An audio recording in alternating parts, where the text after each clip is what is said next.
She poured drinks to survive and prayed her past wouldn't find her. He sat alone, a forgotten war hero with nothing left to give. But when a stranger in a hoodie walked into that bar, their lives collided, and one silent act would change everything. Who was he? And why was he watching? Before we continue this incredible story, let us know where you're watching from. If you enjoy stories like this, subscribe to the channel, because tomorrow we have another inspiring story you won't want to miss. The neon sign flickered outside the bar, casting a pale green glow across the dusty Nevada highway. Inside, the air smelled of cheap beer, old wood, and desperation. Jenna wiped down the bar with a rag that had seen too many shifts. Her smile to the regulars was soft, automatic, just enough to pass for friendly, not enough to invite trouble. She glanced toward the back hallway where a door hung slightly ajar. Behind it, her son, Mason, slept on an old cot in the storage room, curled up with a worn stuffed dinosaur. Jenna had rigged a small fan for him to keep the air moving and the sound of the bar muffled.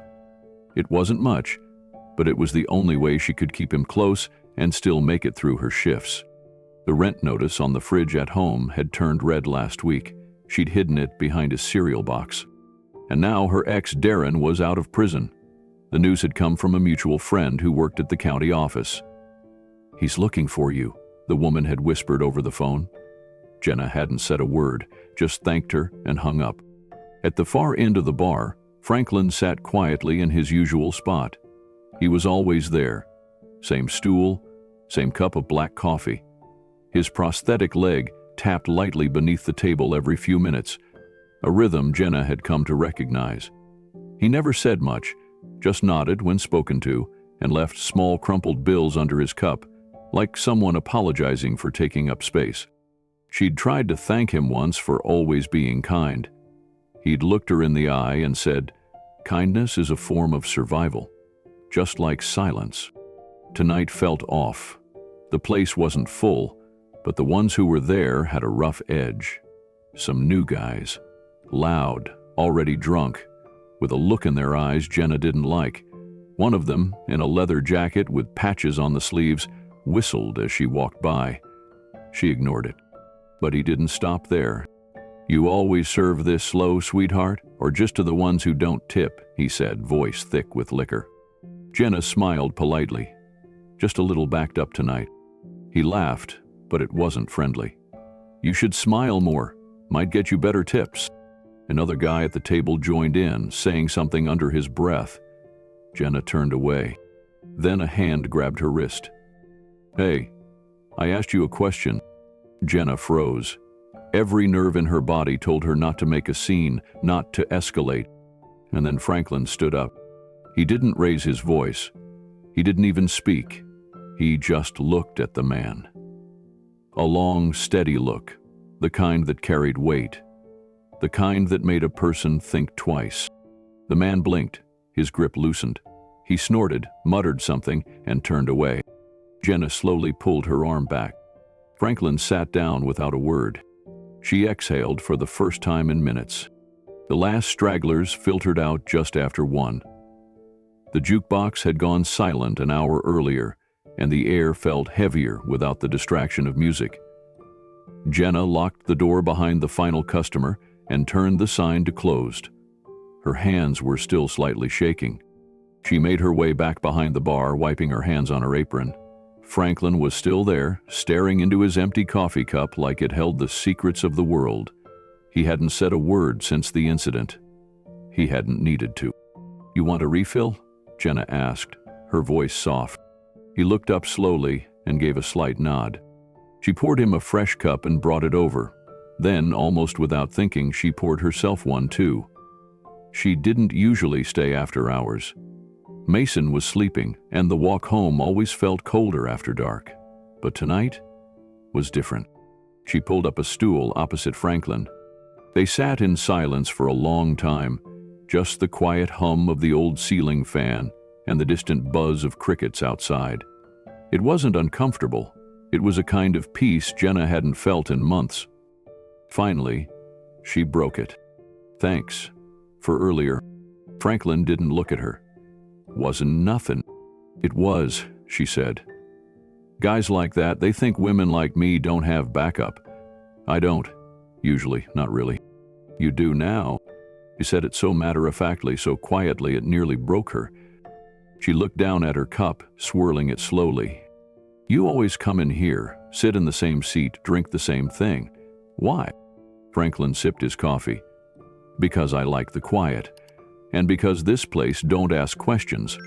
She nodded, understanding that more deeply than he knew. I got a son, she said after a moment. Mason. He's in the back room, sleeping. Franklin raised an eyebrow. Safe back there? Only room with a door I can lock from the inside, she said, managing a tired smile. It's not much, but it's better than leaving him alone at home. He nodded. I know the feeling. She glanced up. You have kids? No, but I know what it's like to protect something fragile. They sat a little longer in silence. Then Jenna said, You don't have to tip me every time, you know. Franklin reached into his coat pocket and pulled out another small wad of crumpled bills. He slid it across the table. I know. Jenna didn't reach for the money right away. She just stared at it, the edges worn soft, the bills folded and creased from too many pockets. It was probably more than he should be spending. She knew the look of someone barely scraping by. It was the same look she saw in the mirror most days. You don't have to save me, she whispered. Franklin leaned back, letting the chair creak beneath him. Maybe I'm not saving you. Maybe you're saving me. She blinked at that. It hit harder than she expected. They both sat quietly again. The kind of quiet where the things left unsaid speak the loudest. Franklin finished his coffee. Jenna picked at a crack in the countertop. Finally, he stood. You get some rest. The kid'll be up early. Jenna stood too. Thank you, Franklin, for everything. He gave a small nod and limped toward the door, his gait uneven but steady. The metal of his prosthetic leg tapped gently against the floor with every step. Just before opening the door, he paused. Tomorrow's another shift, he said without turning. I'll be here. He laughed. Jenna watched the door long after it had closed. Something had changed. Something small but real. The night hadn't taken everything from her. And somewhere, in the darkest corner of the bar where the light barely reached, a man in a hooded sweatshirt and faded jeans sat unnoticed. He had said nothing, made no move, just watched with quiet eyes full of memory. Keanu Reeves stood slowly once Franklin had gone. He left without a word, leaving no trace but the quiet echo of a chair sliding back. The air outside the bar was colder than usual, even for a Nevada night. Jenna sat on the concrete step behind the kitchen door, the only place she could catch a breath of silence. She held a chipped mug of coffee, both hands wrapped tightly around it, not for the warmth, but for the grounding weight. Franklin joined her without a word. He walked slowly, carefully, the uneven rhythm of his steps marked by the soft sound of his prosthetic leg brushing the concrete. He didn't ask to sit, he just did. For a while, they listened to the wind whistle through the rusted vents and the distant hum of trucks passing on the highway. Jenna broke the silence first. Gets out this week. Franklin glanced sideways. Your ex? She nodded, eyes fixed on the ground. I moved out here thinking I could disappear. New town, new name on the lease, different job. But he found us once already. Franklin said nothing, just sipped from his own mug. The silence between them wasn't awkward, it was heavy, respectful. Like two people who had lived through enough to know when words only scratched the surface. I've got a restraining order, she said, but it doesn't do much when you're the only one awake at night working tips to keep the lights on. Franklin placed his coffee down, slowly. He hurt you. It wasn't a question. Jenna's laugh was sharp and bitter. He broke my collarbone the day I told him I was pregnant, and I still stayed. Can you believe that? Franklin didn't answer. She didn't need him to. She took another sip, hands trembling now. My son? Leo, he was sleeping in the back room tonight. You saw him, right? Franklin nodded. I keep praying he won't remember any of this when he's older. Franklin's gaze drifted to the stars above the parking lot. Pain doesn't always leave scars on the body. Sometimes it leaves them in the silence, in the nights you can't sleep, in the people who walk away. Jenna turned toward him, her expression softening. What about you? You've got that same look. Like you seen some kind of war. He gave a faint chuckle, one without humor. Because I have. Franklin leaned forward, elbows on his knees, coffee cupped between weathered palms. He wasn't a man who told stories often, but something in Jenna's voice, her raw honesty, made it easier to speak. It was Afghanistan, he said. Kunar province. We were sweeping a ridge near a local village. Routine, they said. But nothing's ever routine when someone doesn't come back. Jenna listened without interrupting, her face turned toward him in the dim glow of the porch light. I was second in line. My buddy, Darren, was in front. We used to joke about retirement plans, about opening a bait shop somewhere quiet.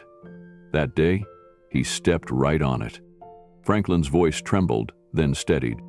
It was an IED, buried in the dirt, probably missed by a dozen patrols before us. It didn't go off when he touched it. It waited until I got close. They think it was pressure stickered. He reached down and tapped the edge of his prosthetic leg with 2 fingers, blew out my right knee and most of my lower leg. Darren didn't make it. Jenna's eyes glistened. She didn't know what to say, so she reached over and placed a hand gently over his. He didn't flinch. I lay in that dirt for almost an hour, he continued, screaming, bleeding, just praying it would all shut off. But someone dragged me out. A kid from New Jersey, barely 21. He saved me. And then? Franklin took a deep breath. Then they flew me to Germany. I woke up in a white bed, no leg, no squad, no idea what I was going to do next. I couldn't even write Darren's mom a letter. I just couldn't. Jenna's voice was quiet. You ever go back? He shook his head. No, I've been drifting ever since. This town's just another dot on the map. But for some reason, I kept coming to this bar. She gave a faint smile. Maybe you were waiting for something. He nodded. Maybe I was. They sat together for another long pause. The night stretched around them like a blanket, silent and still. Then Franklin reached into his worn denim pocket and pulled out a crumpled wad of bills. Slowly, he counted out a few 20s and slid them across the step toward her. She blinked. Franklin, I can't take that. You can, he said. Because you need it. But I'm old. I've got my pension, even if it scraps. You've got a boy who depends on you. That makes you a soldier too. She tried to hand it back, but he pushed it gently toward her. From a shadowed corner inside the bar, behind the smudged window, a man sat, still, hoodie drawn, head bowed, watching. It was Keanu. Jenna finally relented. Her fingers trembled slightly as she tucked the crumpled bills into her apron pocket. It wasn't just about the money. It was the way Franklin had offered it, without pity, without strings, just a quiet acknowledgement that sometimes the strongest thing you can do for someone is simply show up. She turned toward the bar's front window. The neon sign flickered, open, even though the last call had passed an hour ago. Inside, only one customer remained, the man in the hoodie. He hadn't spoken once, hadn't caused trouble, but she'd noticed him, quiet, focused, almost too still. She squinted through the window again, but the light made it hard to see his face clearly. You know him? She asked Franklin, nodding toward the booth. Franklin glanced up, his eyes narrowed. Nah, never seen him before, but he doesn't feel like trouble. You sure? He nodded. Guy like that, alone at this hour, sipping water? He's watching, not hiding. Jenna let the words hang. There was something comforting in Franklin's calm presence. He didn't speak unless he had to, and when he did, it felt like stone on steel. Sharp, precise, honest. She rubbed her eyes, fatigue setting in heavy now. "I should check on my son. He's in the back." Franklin smiled faintly. "You've got a good one. I hear him laughing sometimes." Jenna grinned, and for the first time all day, it didn't feel forced. "He likes you, you know. Said you remind him of a cowboy." Franklin chuckled. "Tell him I lost the horse." She stood and stretched. "Franklin? Yeah, thanks for earlier. That guy, he scared me." Franklin's jaw tightened. "He won't be back, but if he is, you won't be alone." Jenna looked down. That word, alone, struck something deep. Most days, that's exactly how she felt. A single mom in a rundown bar, dodging rent calls, guarding a boy's future with nothing but grit and hope. "Good night, Franklin." "Good night, Jenna." She turned to walk inside, but Franklin lingered on the steps, eyes scanning the night. And inside the bar, Keanu Reeves sat motionless, a quiet storm of thought behind his eyes. He had come here not as a star, but as a man drawn to quiet suffering, and what he'd seen tonight, the battered strength of a woman, the steady courage of a forgotten veteran. It moved something in him, something old, something unfinished. He reached into his pocket and pulled out a pen. Then he slid a napkin toward him and started to write. The sun hadn't fully risen when Jenna stepped back into the bar. The scent of spilled beer still lingered in the air, mixed with stale cigarette smoke and the faint aroma of floor cleaner. She had dropped off her son at the neighbor's place before school and returned to clean up before the bar opened for the afternoon crowd. Her feet moved automatically, muscle memory guiding her through the motions, stacking chairs, wiping counters, checking inventory. But then she noticed it. A single napkin, folded neatly and tucked under the edge of the bar register. She almost tossed it aside without a thought, assuming it was a stray from the night before. But something about the fold, how precise it was, made her pause. She picked it up. Her breath caught.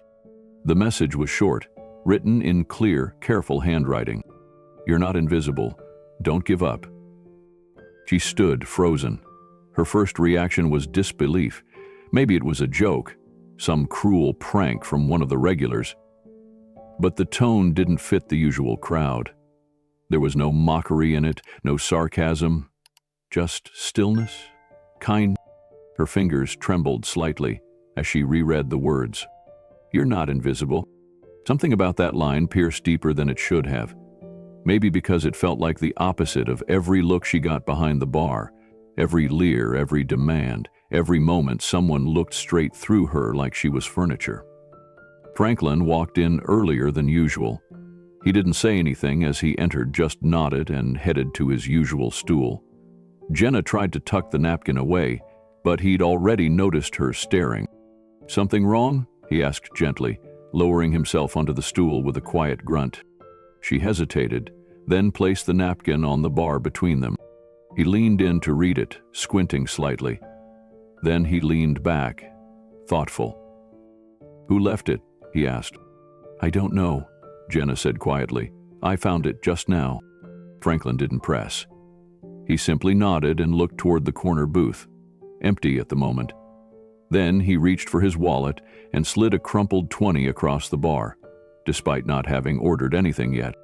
"Tip for the mystery poet," he said, half smiling.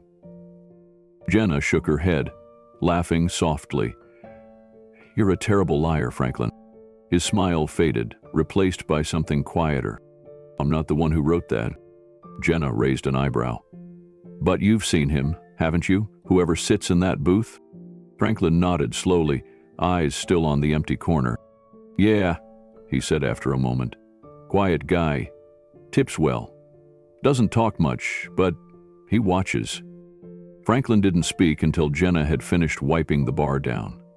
He sat at his usual stool, hands folded, the morning light filtering in through the dusty window beside him.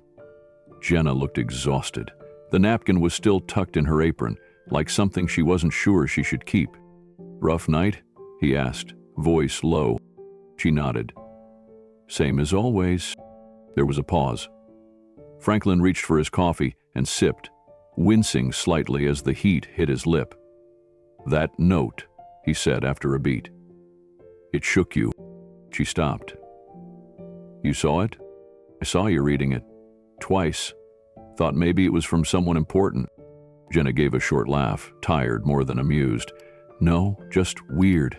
No one ever leaves anything kind like that, especially not handwritten. It's like, who even does that anymore?" Franklin nodded slowly, eyes narrowing. "Man in the corner booth. Black cap. Same guy who tips in 20s and never finishes his drink." Her head tilted. "You think it was him?" "Could be." He looked thoughtful. "He watches, but not like a creep, like he's seeing something the rest of us don't." Jenna leaned back against the counter, arms crossed. "If he's watching, I hope he sees I'm trying." Franklin looked at her gently. "He already did. That's why he left it." Later that afternoon, Jenna stepped outside for a smoke break. The wind had picked up, dust curling along the roadside as trucks rumbled by in the distance. The bar sat quietly behind her, half forgotten like so much of this town. She lit a cigarette with a shaky hand, the folded napkin still in her pocket like a splinter she couldn't shake. She pulled it out again, read it slowly. "You're not invisible. Don't give up." "'Kay." She mouthed the words once more, wondering if it was a mistake, maybe meant for someone else. But deep down, she didn't believe that. Not really. The next shift passed slower than usual. Fewer customers. Old country music hummed through the speakers, and though she kept glancing at the corner booth, the man in the black cap didn't show up that night. Or the next. On the third night, Franklin walked in as usual, but paused at the bar. Jenna poured his coffee without asking. "You talked to the bartender yet?" he asked. She blinked. "About what?" "The man in the booth." Jenna wiped her hands and called over Mick, the evening bartender with a white beard and tattooed arms. "Hey, Mick. You know that guy? The one who used to sit in the corner all the time. Black cap. Doesn't say much?" Mick looked up from the register. "Yeah, I know who you mean. Never gave a name. Tipped like he didn't care about money, always polite, seemed thoughtful." "Do you know where he went?" "No idea. Just stopped coming one day." Mick shrugged. "Guess some people pass through, that's all." Franklin turned slightly, catching Jenna's expression. "You wanted to thank him?" She hesitated. "I don't know. It's been a long time since anyone saw me." Franklin finished his coffee in silence. Before leaving, he pulled a folded bill from his pocket and placed it under his cup like always. But this time he added something else. A torn piece of paper with a quote scribbled on it. "Even a single light can keep the dark from winning." Jenna stared at it long after he left. From a car parked across the street, windows tinted against the glare, Keanu Reeves sat quietly, watching the front doors of the bar. He saw Jenna come out to lock up, pausing at the threshold like someone who wasn't sure if she should go or stay. She looked up at the stars for a long while, then finally stepped inside and shut the door. Keanu leaned back in his seat, eyes heavy, heart even heavier. The work wasn't done, but maybe it had just begun. Late that night, long after the neon lights of the roadside bar had gone dim and the parking lot emptied of noise and headlights, Keanu sat in his private loft apartment, the city outside hushed beneath the hum of his thoughts. He opened his old laptop, the one he kept disconnected from his public life. No celebrity accounts, no contacts, no distractions. Just a quiet place to listen. He logged into the anonymous community forum he'd quietly built over the years. No branding, no signature, just a place for stories, raw, unfiltered, real. Tonight, he typed a simple question into the thread. Have you ever been helped by a stranger when you needed it most? He hit post and leaned back, not knowing if anyone would answer. Minutes passed. Then, a ding. Hit another, and another. Responses began trickling in, first slow, then steady, like rain on a tin roof. The first story came from a user who called themselves Red River 77. It told of a winter night in Kansas when their car broke down miles from town. An old man in a rusted truck pulled over. No words, just action. The man fixed the belt with a shoelace and drove off, before the user could even thank him. Another post, this one from Silent Dawn, shared how a teenage grocery clerk noticed their bleeding wrist when no one else did. The clerk locked the register, walked around and hugged them. Just hugged them, right in the aisle. They said that hug stopped them from doing something they could never undo. Each story cut through the screen like a heartbeat. Keanu read them all, not just scanning, reading, feeling, holding each one with the reverence of someone who knew what it meant to be saved quietly. Then he saw one, a short message, simple. Once I was standing on a bridge, ready to jump. A jogger stopped, didn't say anything, just sat down next to me. We never spoke. I'm still here. It reminded him of Franklin. That kind of quiet courage, the kind that doesn't look for attention, just presence. Another comment, buried beneath dozens of replies, made his breath hitch.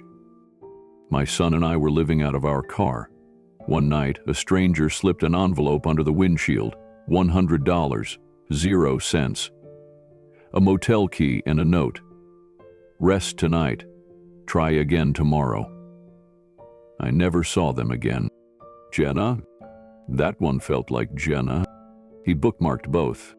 Then he closed his eyes. Somewhere out there, Jenna was probably cleaning up after the night shift. Franklin likely back in his one-room trailer, alone with a paper cup of instant coffee.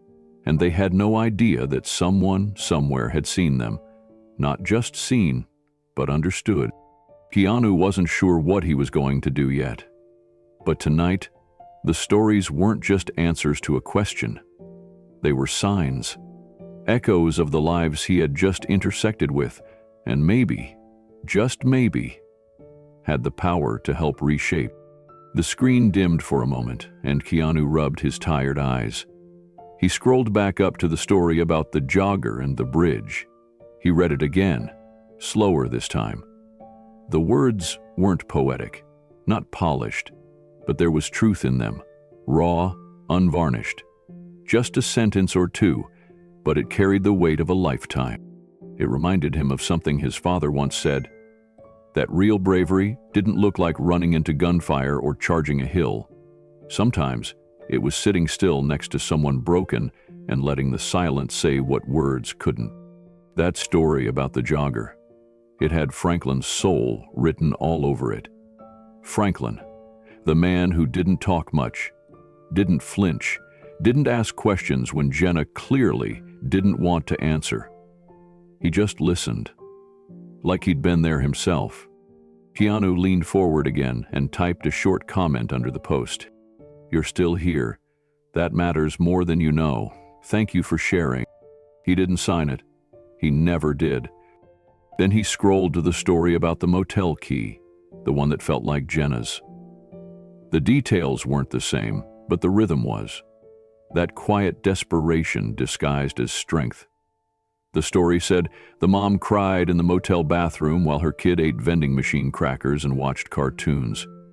She'd sworn to keep it together, but that moment broke her and rebuilt her. Keanu whispered to the screen, "She reminds me of you, Jenna." But of course, she couldn't hear him. He clicked the bookmark icon again and sat back, folding his hands over his chest. That small bar in the Nevada desert, with its flickering neon and sagging stools, it had become a magnet for stories like these, the lost, the forgotten, the almost broken. And yet, something about it was pulling people back toward the light. Franklin had been the first to move, the first to put his weathered frame between Jenna and danger. Not because he wanted recognition, not because he had a plan, because something inside him refused to let cruelty win. And now Jenna, worn out, overworked and terrified, was starting to stand a little straighter too.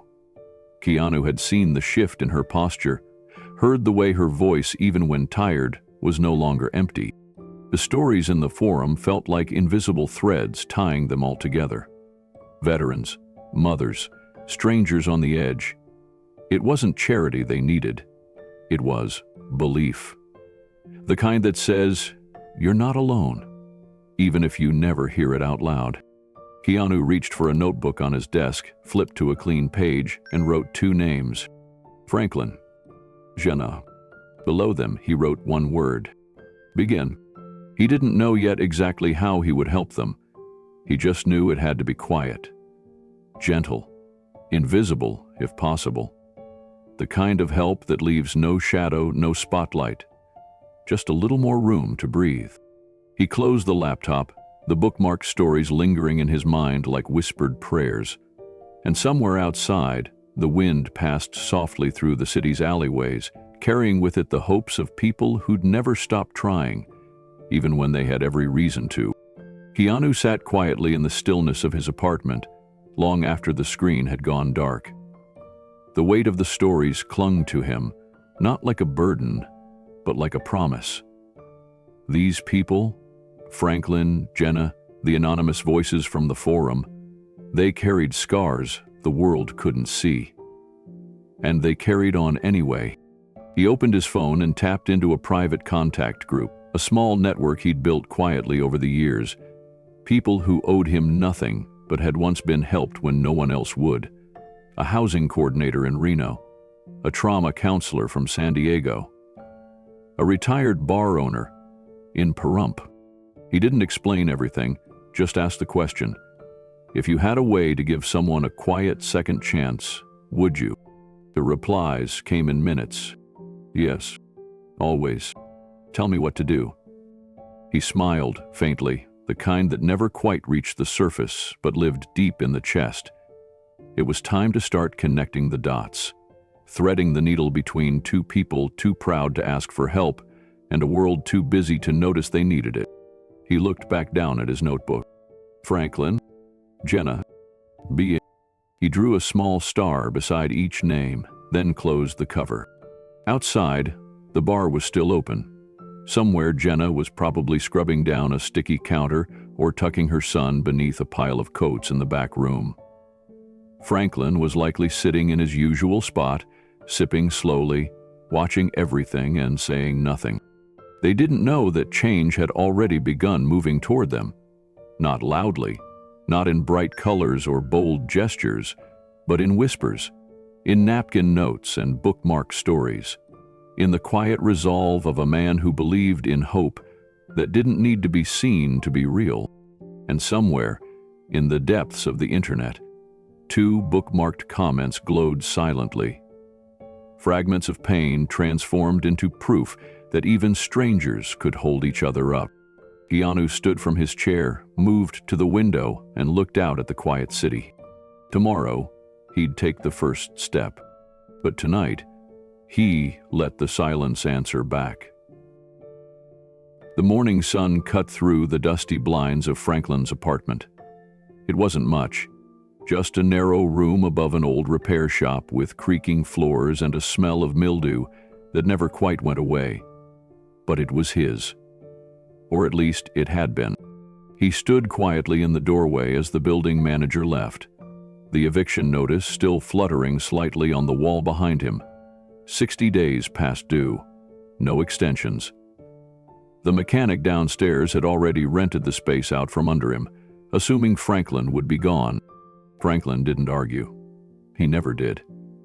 He just folded the notice neatly, tucked it into his jacket pocket, and limped down the stairs with the same slow dignity he carried through every day. He didn't own much. A duffel bag, a shaving kit, a few faded photos, and the medals he never looked at. Everything else could be left behind. That night, Jenna noticed he wasn't sitting at his usual bar stool.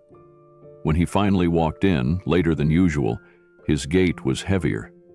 She could tell something was wrong. "You all right?" she asked, handing him a coffee instead of beer. He nodded once, Yeah, but Jenna had learned to read silence. She didn't press. Not until her shift ended, when she followed him outside and noticed him heading toward nowhere in particular. That's when she offered, "I've got a garage. It's not heated, but there's a cot in there from when my uncle stayed last year." Franklin turned, taken aback. "You don't have to do that." "I know," she said, "but maybe I want to." And that was it. That night, Franklin settled into the narrow garage behind her small duplex, surrounded by shelves of tools and boxes of old clothes.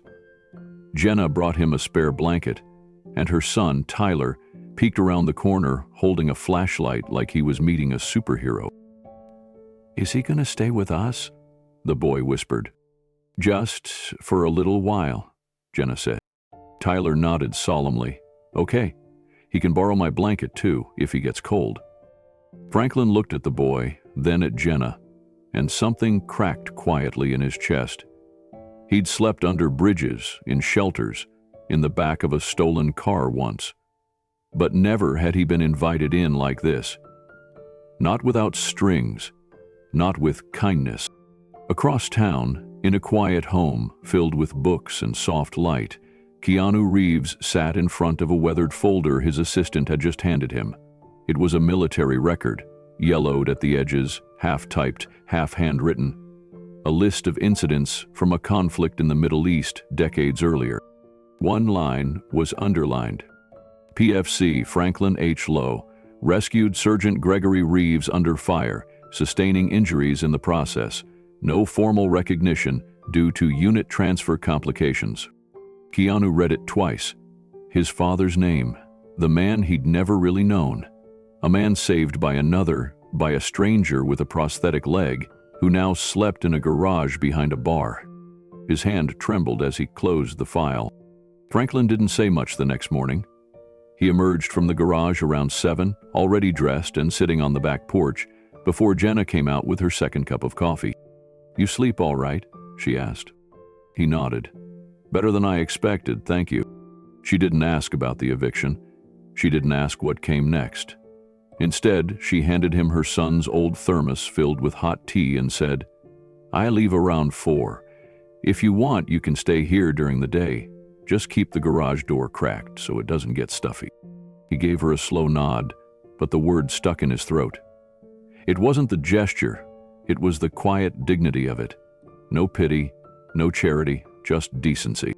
That afternoon, Tyler came home from school and walked right past Franklin, tossed his backpack on the floor and asked, "You like cartoons?" Franklin blinked. "Haven't seen any in a long time." Tyler grinned. "Then you've been missing out."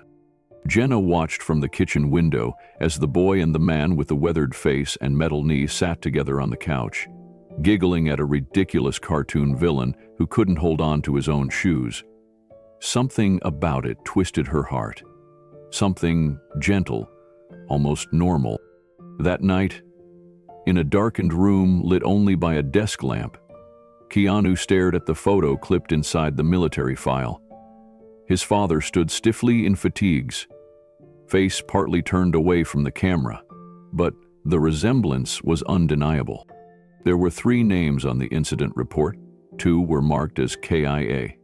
The third, Franklin H. Lowe. His assistant spoke gently behind him. "Sir, I cross-checked it. Franklin never received any commendation. His discharge papers were marked medical with complications. And he fell through the cracks." Keanu ran a hand across his face. "And now he's living behind a bar. He's not asking for help." He stood, walked to the window. The city lights blinked far below, but his mind was on a dusty road in a desert, on a moment that changed everything, his very existence, because someone else made a choice to run back into fire. "Saved my father's life," Keanu said quietly. "And no one ever saved his." That night, while Jenna tucked Tyler into bed and Franklin returned to his cot in the garage, Keanu made a silent vow. Not one for fame or recognition, not for glory or guilt, but a simple promise. This man, this forgotten soldier, would not be forgotten again. He picked up the phone and called a friend at the local Veterans Relief Fund. "There's a guy named Franklin Lowe. I want you to find out if he qualifies for assistance. Housing, work placement, healthcare, whatever you can do. But it can't trace back to me. He'll never accept it if he knows." "Understood. Quiet help, right?" "Quiet help," Keanu repeated.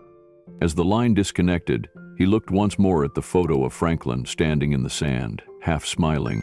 "You did your part," Keanu whispered. "Now, it's time someone did theirs."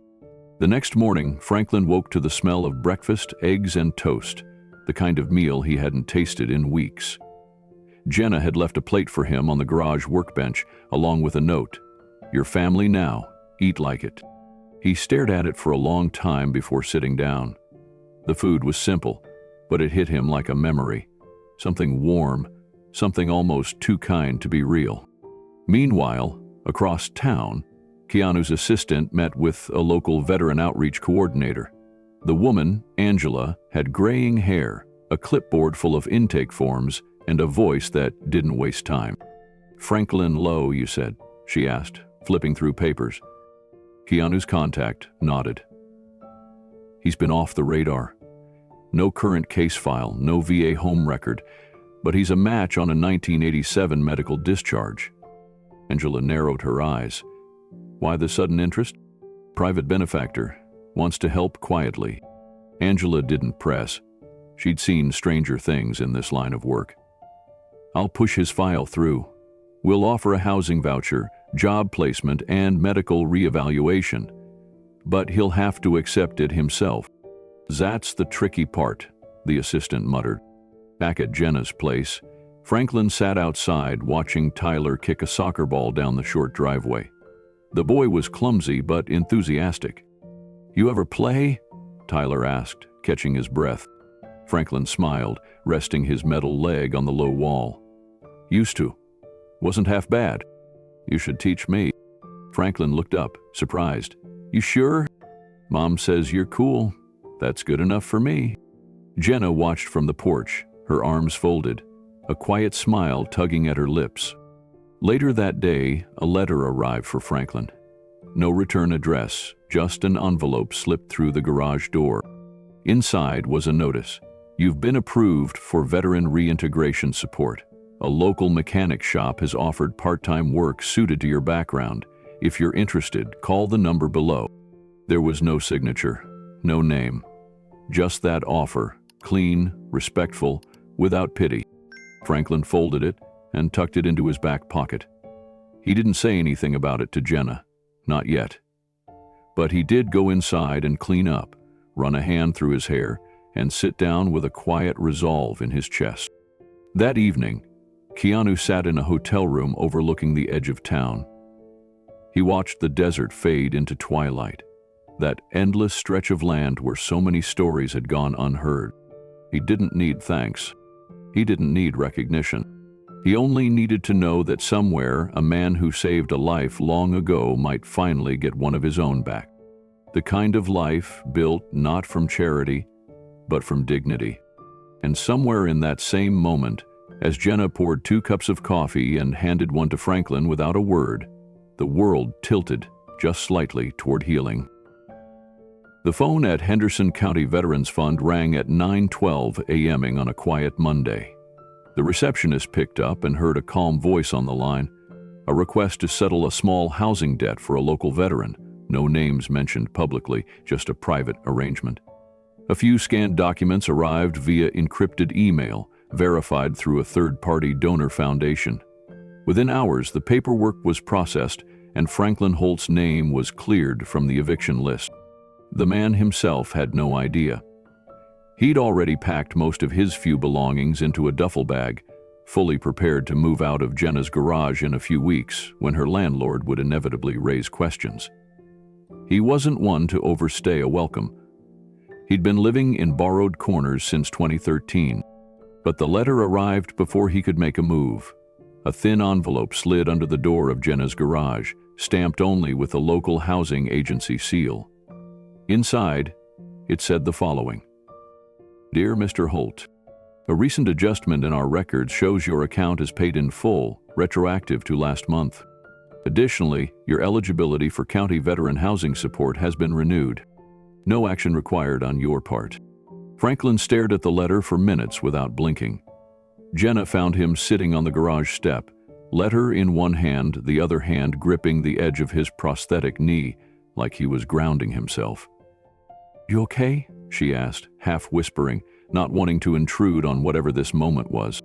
He nodded slowly, still looking at the letter. "Yeah, I think something's changed." Meanwhile, just 2 blocks away, another call had been placed to a small family-owned auto shop called Morgan's Motors. The manager, a wiry man named Jake with grease-stained hands and a heart bigger than his payroll, received an offer. A fully funded incentive package to hire a veteran part-time for light duty. No strings attached. Funds would come from an anonymous grant under a program called Rebuild Hands. Jake didn't ask many questions. That's how things were in Nevada sometimes. Quiet favors, unspoken debts. He posted the flyer on the bulletin board by the register and poured himself a cup of coffee, thinking of a guy he'd seen around lately. The one with the limp and the eyes like he'd seen too much. The next day, Franklin walked in just to browse some classifieds. He spotted the flyer, and something about it tugged at him. "You guys really hiring?" he asked, voice low. Jake looked up, smiled. "You got 2 hands and know your way around an engine?" Franklin held up one good hand and tapped his prosthetic leg. 1.5. "But yeah, I know my way." "You're hired." That same morning, Jenna checked her email between folding laundry and prepping a quick breakfast for her son. Tucked between 2 spam messages was a subject line she almost skipped over. "Congratulations. Scholarship awarded. Harmony Wellness Foundation." She clicked, blinking at the screen. "Dear Ms. Carter, we are pleased to inform you that you've been selected for a full scholarship to train as a trauma-informed yoga instructor through our Healing Through Movement program. Your application stood out for your resilience and community involvement." Jenna sat back, stunned. She hadn't applied for anything. She stared at the email, rereading it 5 times. Then she checked the sender's address, scrolled down for fine print, looked for strings. Nothing. No application required. No catch. Just a date, a virtual orientation, and a phone number if she had questions. She whispered, "I didn't apply for this," and looked over at her son, who was still chewing on his cereal, humming to himself. That afternoon, she called the number. A cheerful woman on the line confirmed everything. "Yes, Miss Carter. You were nominated by a partner agency who thought your story and your potential matched perfectly with our mission. We're honored to have you." "But who nominated me?" Jenna asked. There was a pause, a soft shuffle of paper. "It was submitted anonymously. We get that sometimes." Jenna hung up and sat on the floor. Her hands were trembling.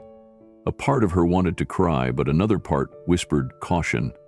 Things like this didn't happen to people like her, not without a price. Across town, in a rented office lined with privacy-frosted windows, Keanu sat with his assistant. The desk was cluttered with folders, digital devices, and files, but his focus stayed on 2 photographs lying in front of him. Franklin, leaning over an engine in the shop, and Jenna laughing with her son outside their apartment, his small backpack swinging behind him. "He's not going to believe it," Keanu said. "She doesn't have to," his assistant replied gently. "And him? I'm still trying to figure out why people are being kind to him again." Keanu folded his arms. "Good. Let it stay that way." Outside, clouds gathered over the desert sky, the kind that didn't rain but made everything look golden gray. Keanu leaned back in his chair and stared at the ceiling.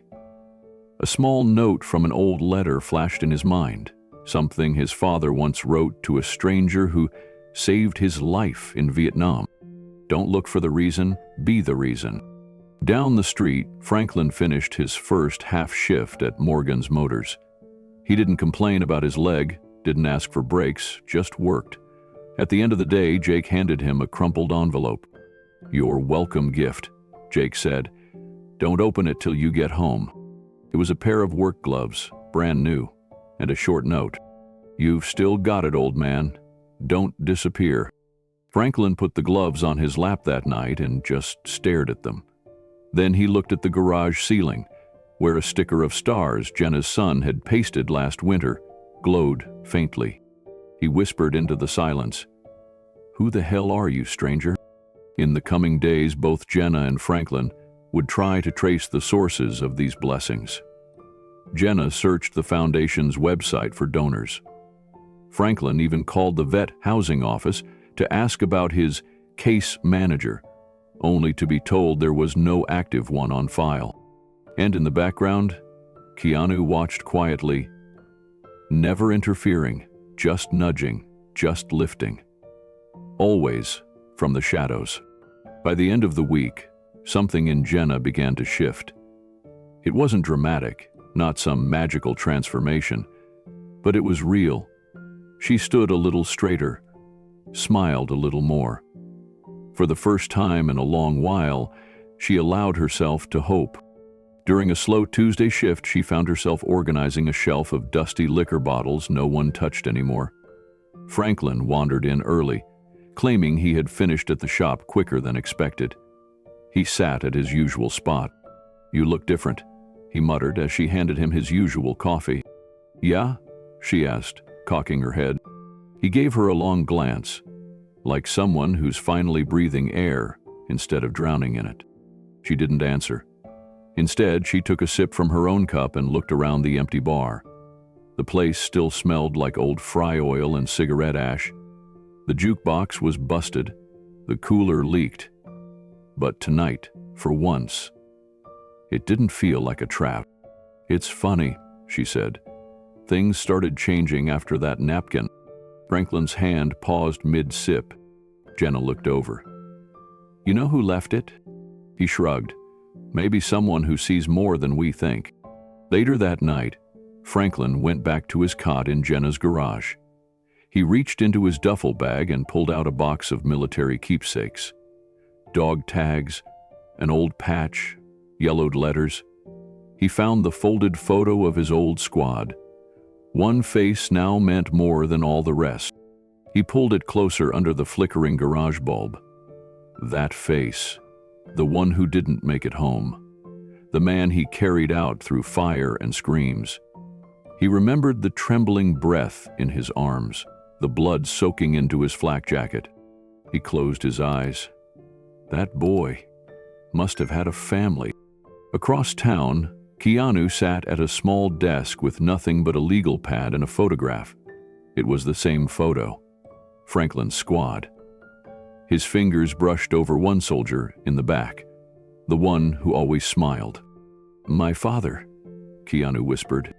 He picked up the pen, wrote a name at the top of the pad, Franklin Davis. Then, underneath it, he scribbled one word, He set the pen down and looked out the window. Somewhere out there, a war hero was sleeping on a cot, and a mother was daring to dream again. And they still didn't know who lit the spark. The glow of the laptop screen cast soft shadows across the room as Keanu sat back in the leather chair, fingers hovering over the keyboard. It was well past midnight, but sleep wouldn't come tonight, not with everything unfolding the way it had. He refreshed the forum he'd quietly moderated for years, a hidden corner of the internet filled with anonymous confessions, reflections, and quiet hope. He had just posted a new question under his usual pseudonym. If someone gave you a second chance, what would you do with it? At first, the page remained still. A single view, then 5, then 30. Within an hour, dozens of replies started pouring in, raw, real, and painfully beautiful. One comment caught his eye.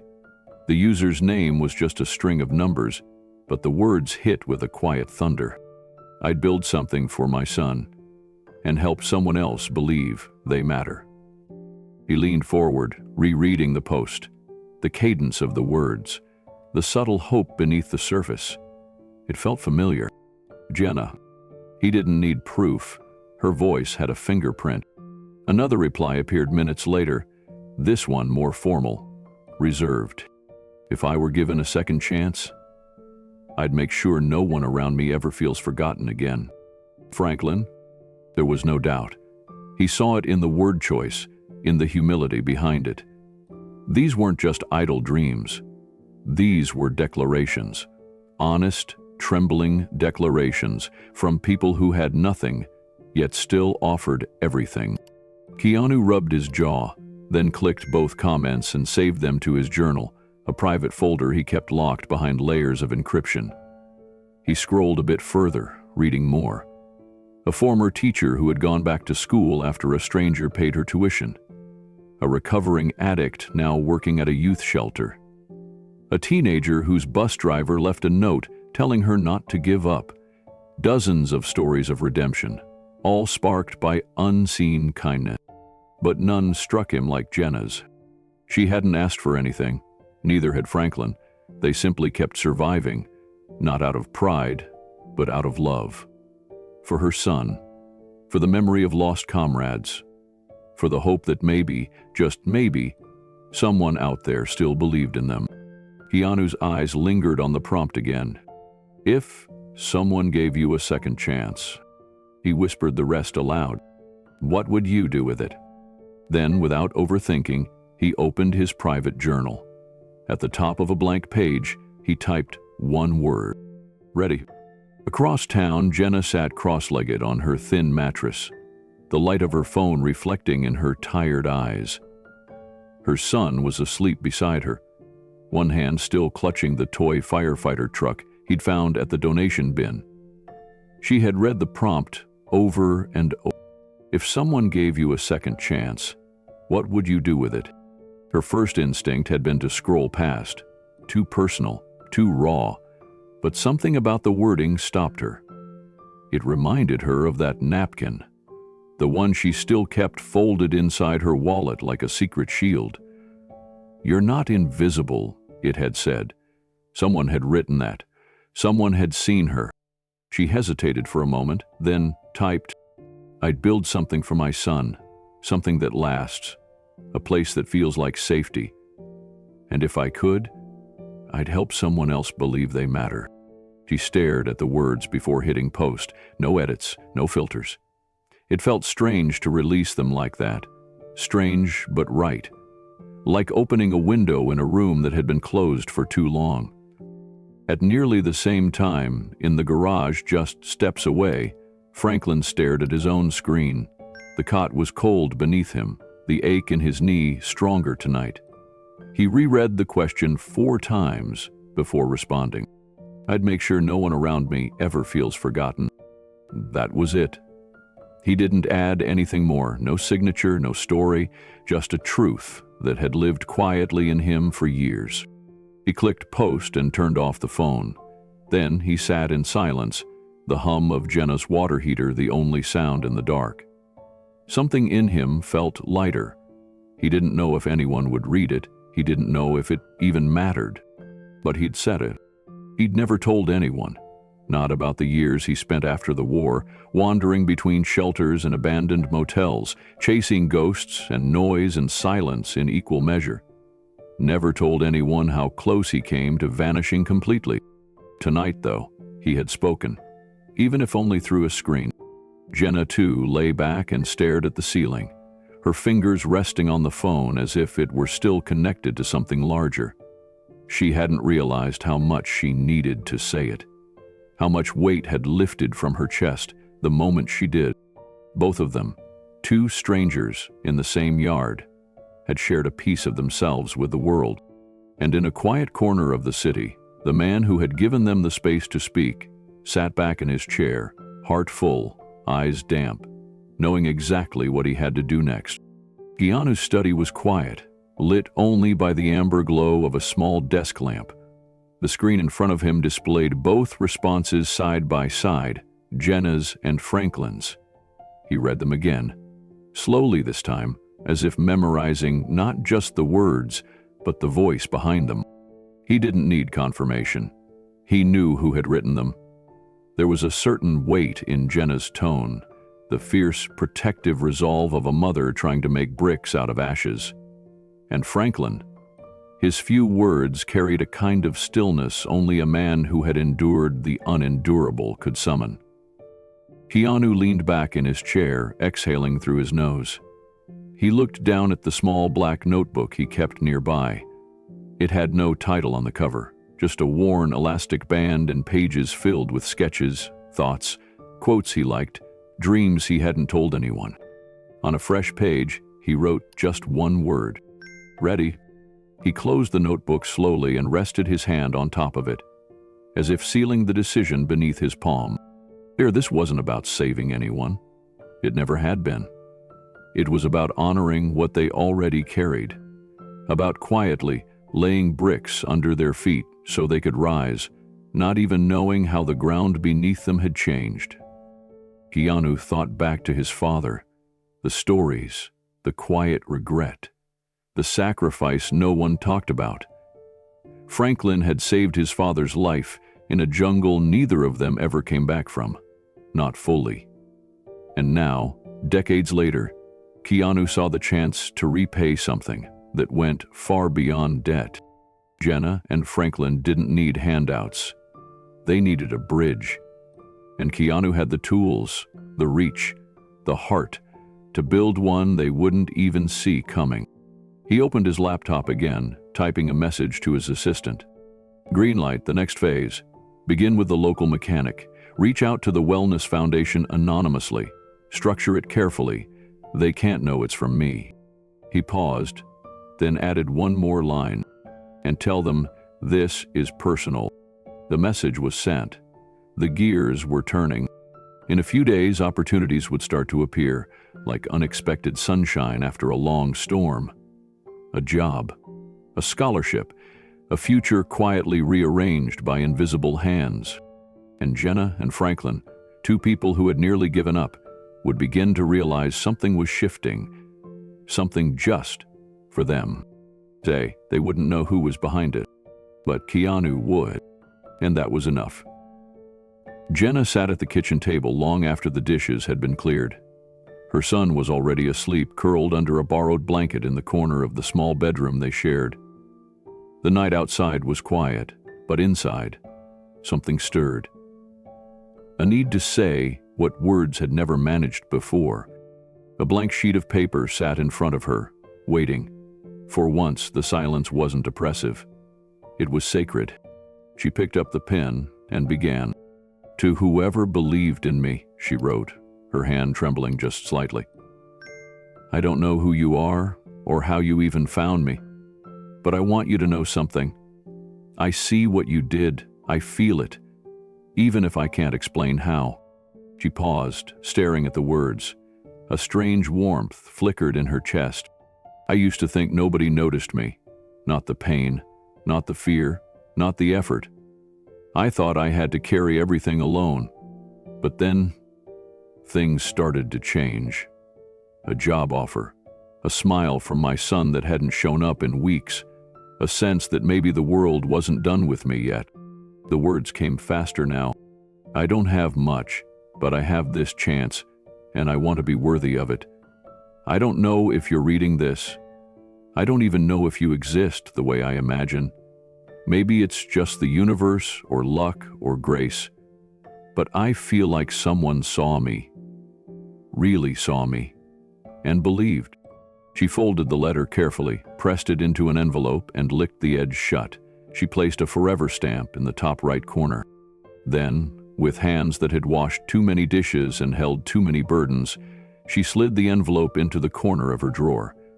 She never wrote an address on it. It wasn't for mailing, it was for remembering. Across town, in a shed that rattled when the wind moved too hard, Franklin sat with an old tin box in his lap. He rarely opened it. Most of the contents were folded pieces of paper from men long gone, names scribbled in block letters, a photograph yellowing at the corners, a bullet casing. He added something new that night. A letter, written on the back of a diner receipt. Maybe you were real, he wrote. Maybe you weren't. If you were, then thank you. I didn't know I needed help until it came. I never said much in return, and maybe that's wrong, but it mattered. And if I get the chance, I'll pass it forward." He folded the receipt, pressed it into the box, and closed the lid. Neither Jenna nor Franklin knew that a man in a quiet home on the edge of the city was also awake. Keanu sat at his kitchen table, a steaming cup of tea beside him, and 2 letters in front of him, flagged by a friend at the local post office who knew the signs of someone speaking without needing to be heard publicly.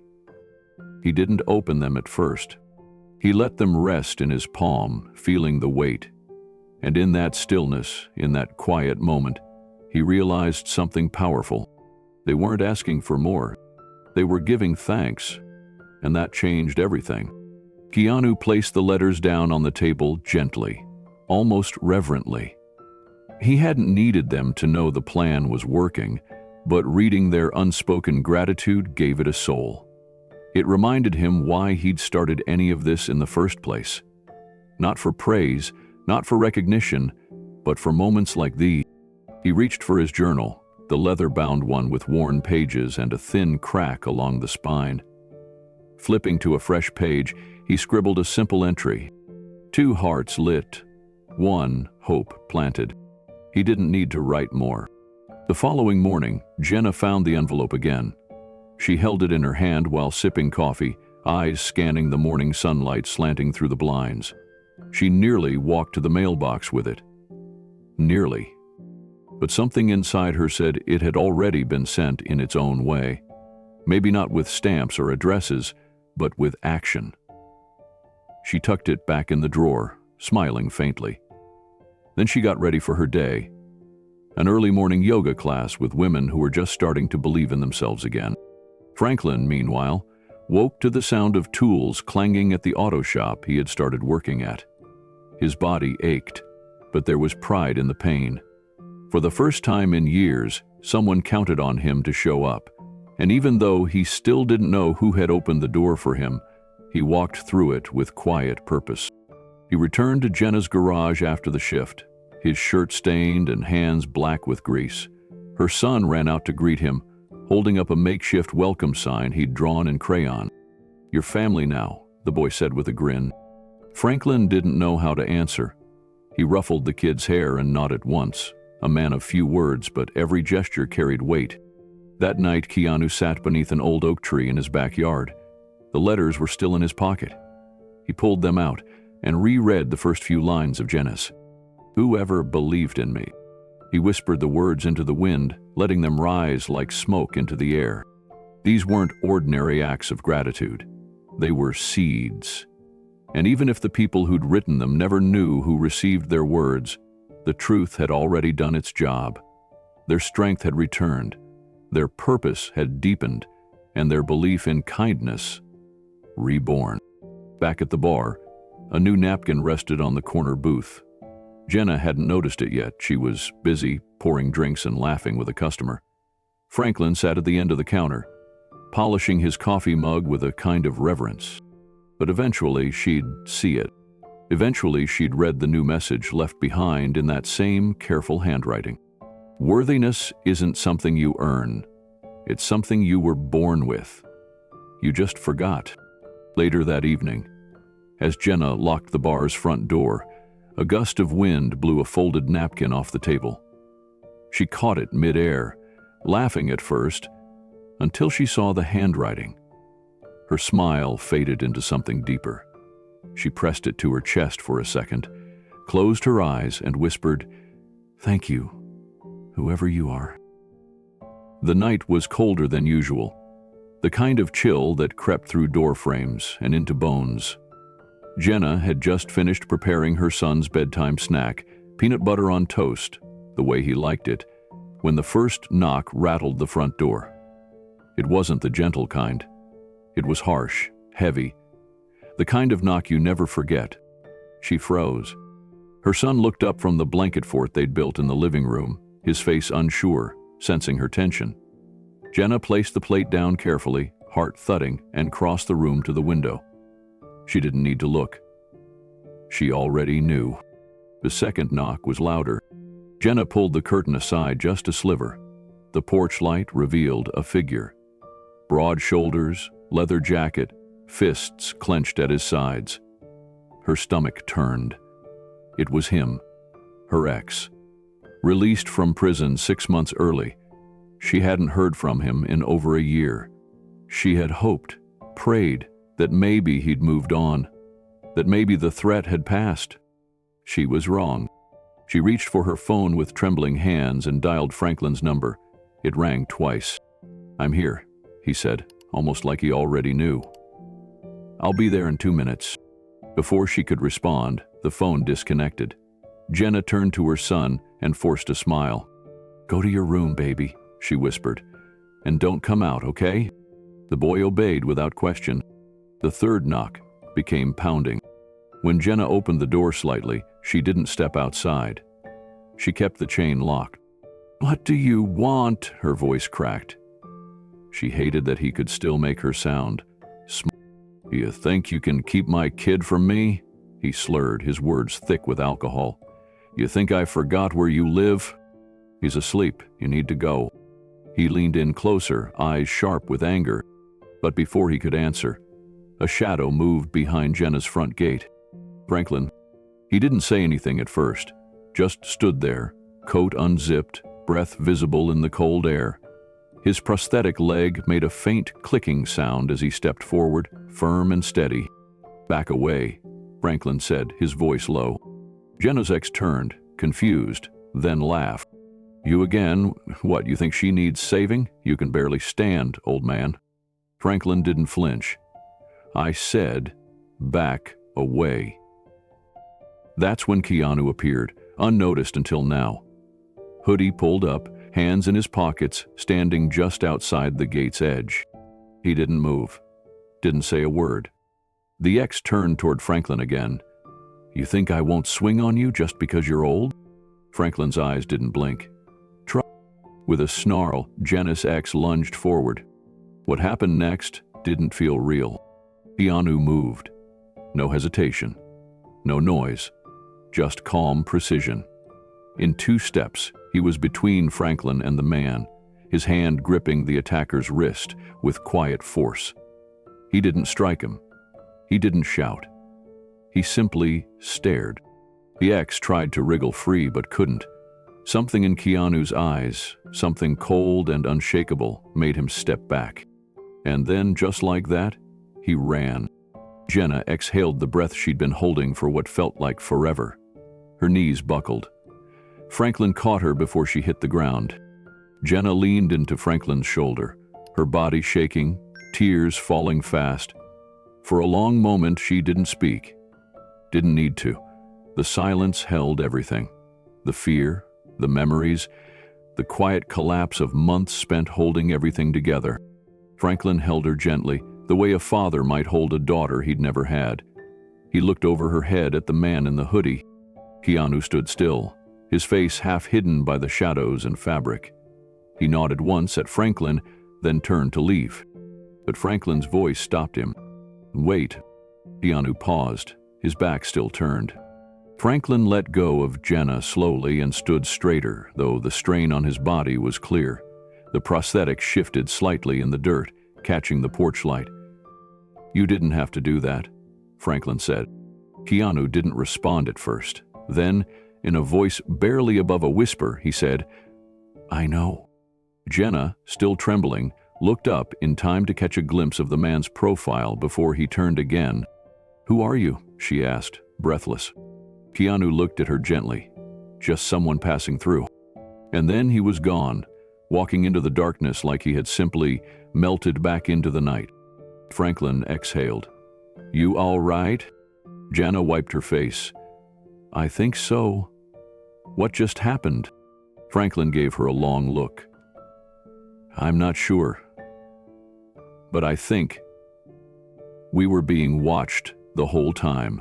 She tried to laugh, but it came out cracked and hollow. "I should be terrified right now, but for the first time in a long time, I feel safe." Inside, her son peeked through the curtain. seeing his mom smile through tears and the man who fixed his toy robot standing nearby. The boy returned to bed without a word. Jenna invited Franklin inside, but he declined. "I'll sit on the porch tonight just in case." She didn't argue.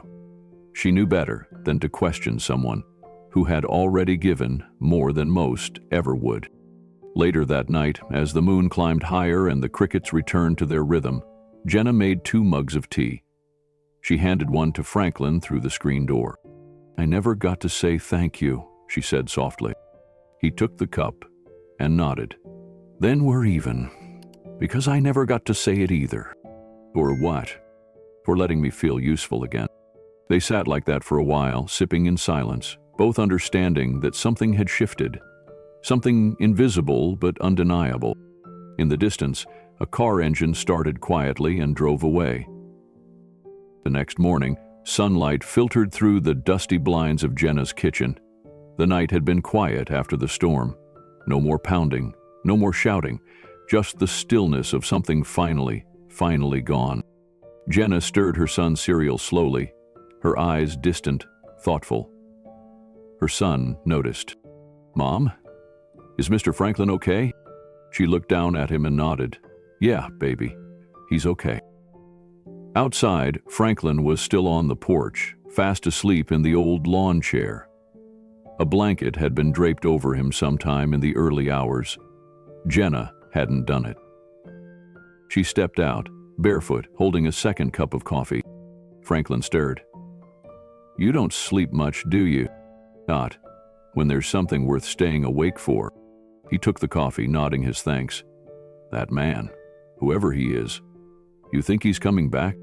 Jenna leaned on the porch rail. "I don't know, but I think he's been here all along." Franklin chuckled softly, "Like a ghost who pays your bills." "Or an angel with a hoodie," she replied, smiling for the first time in what felt like months. They sat there in the morning light, no need for more words. For once, peace. Didn't feel borrowed or pretend. Inside the house, her son taped his drawing to the fridge. It was a stick figure scene, his mom, Franklin, and a tall man in dark clothes with a small smile drawn on his face. Above the sketch, in a child's handwriting, were the words, "My family." Later that day, Jenna found a small envelope slid under the front door. It was blank. Inside, folded once, was a napkin. "You were never alone." She clutched it to her chest, eyes brimming again, not from fear, but from the weight of gratitude. The kind that sits quietly beside you, like a friend who never needed to be seen to be known. Out by the roadside, Keanu's car was already gone, just a few tire tracks in the dust. But something had stayed behind. He said, Jenna didn't expect anything unusual when she walked into work that day. The air outside was dry and heavy, the Nevada sun beating down on the cracked pavement like a warning. She pushed through the familiar creaky door of the bar, expecting the same flickering light above the jukebox and the slow churn of the ceiling fan above the counter. But there was a strange stillness inside. Something was off. George, the grizzled owner who'd run the place for 2 decades, was behind the counter. He wasn't pouring drinks or restocking the cooler. He was just standing there. His brows were furrowed. A thick envelope sat on the counter beside him, its contents half spilled and shaking slightly in his hand. Franklin was already there, sitting at his usual stool, his weathered hands folded neatly in front of him, his prosthetic legs stretched out to one side, scuffed but polished. "Jenna!" George called softly, and she immediately sensed the tremor in his voice. She walked over, wiping her hands on her apron even though she hadn't started her shift. George didn't make her wait. "It's done," he said, holding out the envelope. "The bar's been sold." The words hit her like a slap. "What do you mean, sold?" "An offer came in this morning, through a trust, fully funded, no contingencies. I signed it." Her stomach tightened. "But why would someone buy this place?" "That's the kicker," George said. "No name, just a foundation name I've never heard of.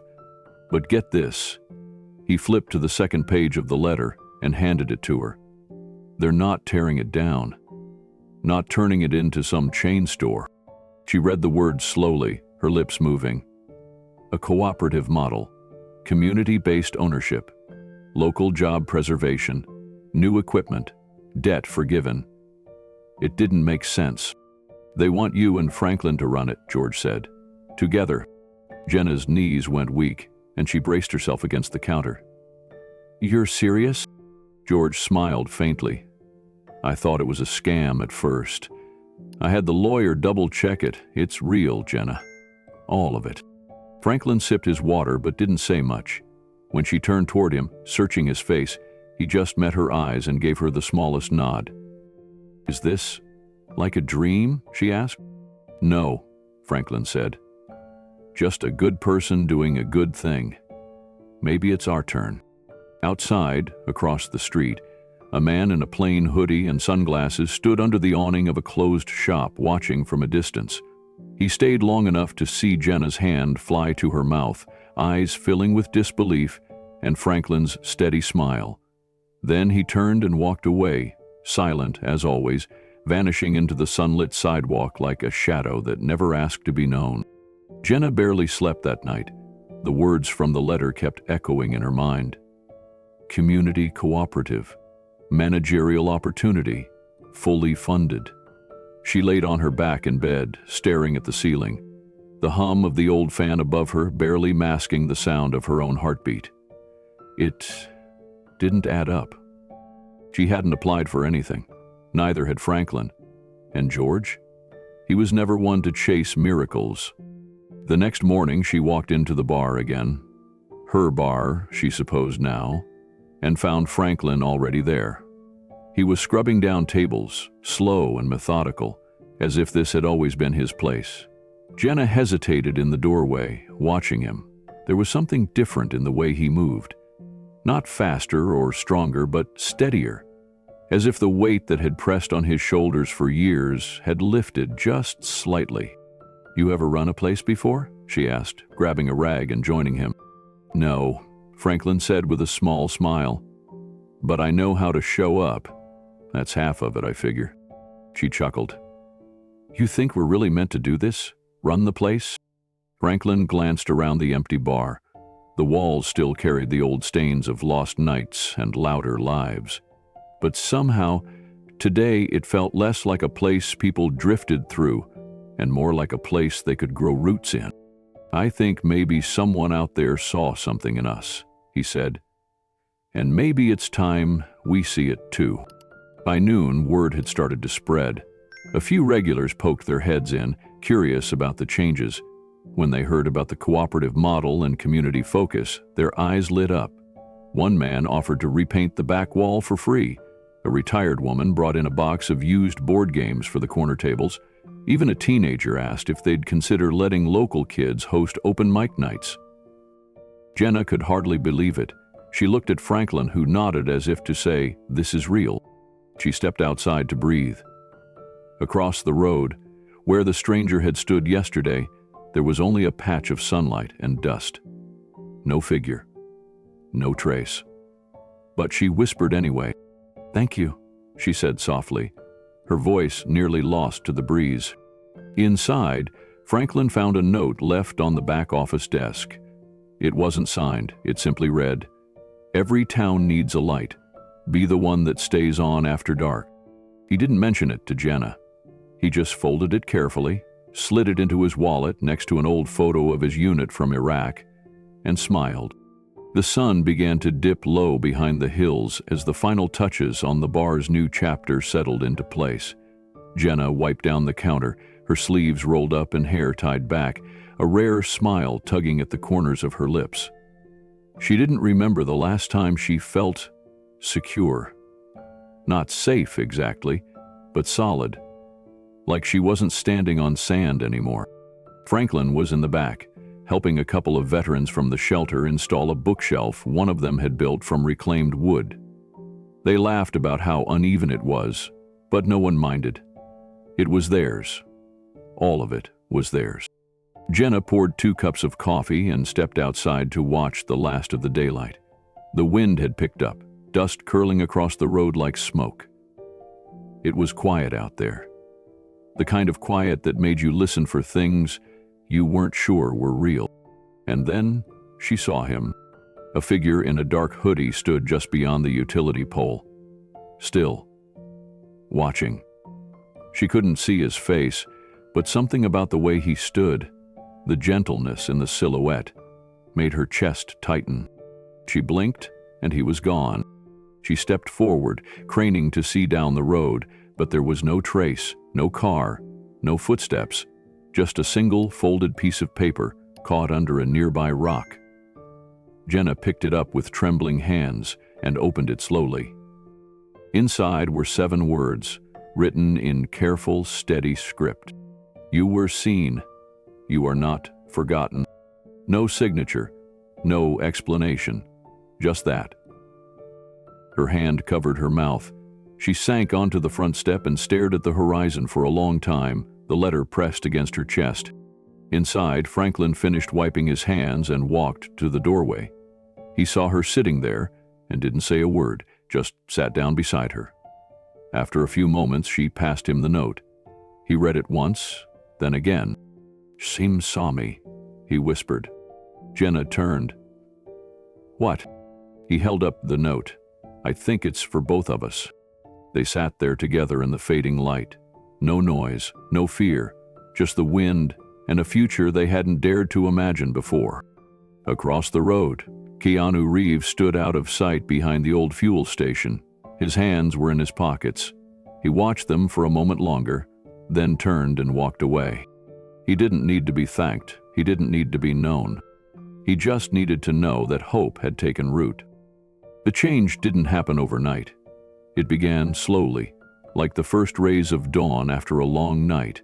A flyer went up in the window of the bar, now painted fresh, with the old neon sign repaired and glowing gently in the dark. It read, "Free Sunday meals, all welcome." At first, just a few people showed up. A young mother with 2 toddlers, a man in a wheelchair wearing a faded military jacket, a quiet teenager with headphones pulled down around his neck. Jenna was the one who greeted them at the door with a smile. Franklin cooked the food. Nothing fancy, just spaghetti, salad, and warm bread. But the laughter and conversations that filled the room made it feel like a feast. By the 3rd Sunday, the tables were full. They added more chairs. Franklin brought in some of his army buddies, men he hadn't seen in years. Some came walking, slow, leaning on canes. Others carried the weight of invisible wounds. They sat at one long table, shoulders relaxed for the first time in a long while. One of them, a man named Earl, looked around and said, "This place feels like home." Jenna noticed how many of the women who came in had the same tight smile she used to wear. She saw the same shadows in their eyes. That week, she used the tips she earned to buy a cheap whiteboard and stuck it to the wall in the back room. On it, she wrote, "You are not alone. Support group, Thursdays at 7 p.m. Open to all women." Only one woman came to the first meeting. Her name was Tasha. She had a toddler and a restraining order. Jenna didn't pry. She just made tea and told Tasha she was welcome to come back. Tasha returned the next week. And she brought a friend. That's how it started. Franklin noticed the change too. He saw it in the young men who wandered in and hovered near the bar. Some of them looked like they hadn't eaten properly in days. Others just wanted to talk. He started pulling them aside, one by one, asking questions, listening more than he spoke. He didn't pretend to have answers. He just shared stories about the war, about pain, about the long road back. "Hard things don't get easier," he told one boy named Luis, "but you get stronger, and sometimes you don't have to do it alone." Luis showed up again the next day, and the one after that. The bar wasn't just a bar anymore. It was becoming something else, something bigger, a sanctuary, a family. By mid-month, word had spread beyond their tiny town. A blogger passing through had written an article titled "The Little Bar That Heals" and shared it on a veteran support forum. That post was shared dozens of times. One man drove 2 hours to visit. Another, a former Marine battling depression, showed up after reading about it from a friend in another state. Jenna printed out the article and taped it to the fridge in the back, smiling every time she passed it. But it was Franklin who took it most to heart. He began organizing informal meetups on Wednesday nights. No structure, no rules, just coffee, open chairs, and open hearts. He called it Sit and Stay. The first night, 6 men showed up. They didn't say much at first, just sat in silence. But by the end of the hour, someone mentioned a lost son. Another talked about the nightmares. Franklin nodded through it all. No judgment, just quiet understanding. By the 4th week, there weren't enough chairs. Meanwhile, Jenna's support group had grown too. She brought in guest speakers, nurses, trauma counselors, and once a woman who taught self-defense. The women came early and stayed late. They helped one another with childcare, swapped rides, and left handwritten notes in each other's coat pockets. Little things like, "You're braver than you believe," or "Your past doesn't define you." Jenna didn't plan any of it. She just opened the door. Even her son Lucas seemed lighter. He'd started drawing again, filling sketchbooks with superheroes, strong mothers, and kind-looking older men with beards and prosthetic legs. One night, after helping Franklin clean up, Lucas turned to him and asked, "Were you a hero?" Franklin chuckled softly. "No, kiddo. I was just a soldier." Lucas frowned, shaking his head. "Nah, Mom says soldiers are heroes too." Franklin didn't argue. In the corner booth, the same one where he had sat unnoticed for weeks, Keanu sometimes returned. He never stayed long, just enough to watch. Enough to make sure the roots were taking hold. Jenna noticed the man in the hoodie once, but didn't think much of it. Some regular, she assumed. Still, something about his stillness stood out. Like he was listening to more than just the conversation around him. Like he was listening to the soul of the place. And the soul was getting stronger every day. Out front, the bar's new sign had arrived, carved into reclaimed wood with hand-painted lettering. It read, "The Haven, a place to rest, a place to rise." They mounted it above the doorway under a late summer sun while the breeze rustled the trees and neighbors watched from across the street. It was more than a name. It was a declaration. The changes didn't just affect the regulars. Word of what was happening at the Haven reached local businesses, then the city council. One day, a woman from the mayor's office stopped by, asking questions about the Sunday meals, the vet meetups, and the support group. She wasn't there to shut anything down. She wanted to learn how to replicate it elsewhere. Jenna handed her a steaming mug of coffee and shrugged. "We didn't plan this, it just happened." Later that week, a school counselor called. A student's mother had been attending Jenna's group. The mother said it saved her life. The counselor asked if Jenna would be willing to speak at a school event. Jenna's hand trembled on the phone. She wasn't a public speaker, but she said yes anyway. Franklin began working with a nearby shelter, teaching basic auto maintenance to young men transitioning out of homelessness. He never called it mentorship, but that's what it was. He saw himself in their guarded eyes, in the way they stiffened when praised, in how they struggled to accept kindness. The garage gave him more than purpose. It gave him peace. One night, as the sun dipped low behind the desert hills, Jenna stood outside the bar with Franklin, arms folded, watching families filter in for the weekly meal. Children ran through the dusty lot chasing a football. A woman handed out flyers for a literacy class. A teenage boy walked his blind grandfather to a seat. "This isn't just a bar anymore," Jenna whispered. Franklin nodded. "Never was. Not really." Inside, Lucas had set up a cardboard box near the door, labeled, "Tell us what you need. Crayons, food, a ride, a job." The slips of paper changed daily. And somehow, someone always stepped up. It wasn't magic, it was community.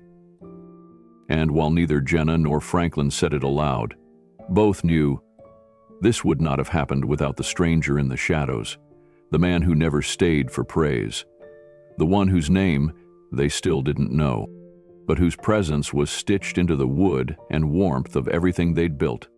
Later that night, when the dishes were done and the chairs stacked, Jenna walked past the mural in the back room. It had started as a child's sketch, Lucas's drawing of people helping each other, but over the months it had grown. Dozens of handprints now surrounded it in painted rings. Red, yellow, green, names signed beneath each one. First names only. It wasn't about recognition, it was about belonging. She paused, touched the wall, and smiled. From the far end of the room, Franklin turned off the last light, and together they walked out the door, locking it behind them as laughter echoed from the sidewalk. It was only a bar, and yet it had become everything. Keanu stared at the soft blue glow of his laptop screen, the cursor blinking in an empty text field. It was just past midnight. A single lamp lit his quiet study, and the hum of the city beyond his windows seemed impossibly distant. His fingers hovered over the keyboard. He typed, "Who believed in you when no one else did?" He read the question once, then again. There was no signature, no identity, just a prompt, like always. He posted it on the anonymous forum he'd maintained under a different name for years. It was a place for people to speak without fear, a place he rarely told anyone about. The replies didn't come immediately, but he was used to that. Like ripples on still water, the first came minutes later. "I was 17, someone wrote. Kicked out, hungry. A truck driver bought me a meal and handed me $50. Never told me his name. I kept that 50 for years, just as a reminder that I was worth it." Keanu bookmarked the post. Another appeared. "My music teacher," one user shared. "She knew my home life was chaos. Every morning she gave me a granola bar and told me I mattered. I believed her. I still do." Then more arrived. Stories from people who'd been at their lowest, abused, abandoned, forgotten. And just when they were ready to give up, someone stepped in. A cashier who held their hand during a panic attack. A stranger who left a jacket and boots near a park bench. A neighbor who knocked on the door, uninvited but just in time. Keanu leaned back in his chair, reading each one slowly. Then a comment caught his eye. A stranger in a booth changed everything. He blinked. It was short. No other context, no detail, just that one line. But it hit him in a place he didn't expect. He sat up straighter, clicking the username. It was a guest account. No history. Anonymous. Still, he could see her in his mind, Jenna, walking between tables with a tired smile and a steel spine. He saw the folded napkin, the look in her eyes, the way she'd picked herself up again. He bookmarked the comment without a word. Another post followed soon after. "They never asked for thanks," it read. "They just saw me, and that was enough." He swallowed hard. His thumb grazed the edge of his mug, now cold. In the silence, the weight of those stories surrounded him. Not in a heavy way, but like a chorus of quiet reminders. This mattered, even if no one knew. Especially if no one knew.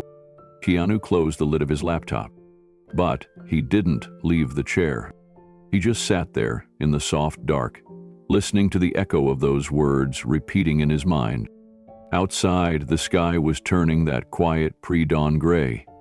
Keanu opened the window slightly, letting in the cool morning air. The city never truly slept, but in this hour, it whispered instead of roared. He didn't need to post replies. He never did. That wasn't the point of the forum. It was to listen, to witness. He reached for a small notebook on his desk. Flipping past pages of old reflections, scribbled thoughts, and quotes that had once steadied him, he found a fresh page. At the top, he wrote the word, legacy. Under it, he copied a sentence from the comment that lingered. Amos just saw me. It wasn't grand. it wasn't flashy. But sometimes, those quiet moments had the most power. He thought of Franklin, how the man never asked for praise, just gave what little he had and stood tall when it counted. And Jenna, still showing up night after night, even with barely enough to stand on. Keanu tapped his pen against the notebook as if considering his next move. Then he thought of his father. There had been a day, long ago, when Keanu believed he wasn't seen by anyone. A time when the weight of absence, silence, and pain wrapped around him like a chain. Until one night, an old stuntman on a set handed him a sandwich and simply said, "You don't have to earn being cared for." He had never forgotten that. He turned back to the forum. New responses were still arriving. "I was going to drop out of school. Then a janitor stopped me in the hallway, said, 'You're better than how they treat you.' I went back to class. My brother and I lived in a shelter. One day, someone paid for my field trip. I still don't know who. That trip made me want to be a teacher." Keanu read each post slowly, letting the words sink into him like water into parched earth. He didn't need to do everything, but he could do something. Maybe the bar wasn't the end. Maybe it was the beginning. These stories weren't just reflections, they were directions. Signals of what mattered. Proof that quiet kindnesses, unnoticed and unthanked, had the power to break generational pain, spark careers, rescue lives. He underlined a sentence in his journal 3 times. "Keep going, stay quiet." Then he added something new beneath it. "But don't stop." His phone buzzed.